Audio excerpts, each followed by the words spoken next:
Hello everyone, this is Epic 3D Builds here, and I've made a 3-part series on how I made these villagers.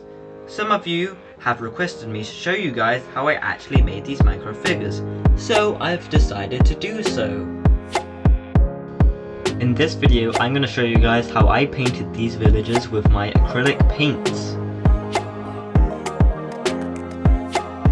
So here is my painting setup. As you can see, I have my acrylic pens, my sanding files, and my villagers. In this time lapse, I'll be showing you guys how I painted the armorer. Hope you enjoy!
Now I am done with the Villager series.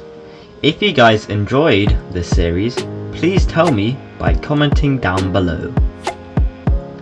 When I hit 1,000 subscribers, I'm gonna release my 3D printing files to the community. So please like, subscribe and ring the bell icon below, and see you in the next video.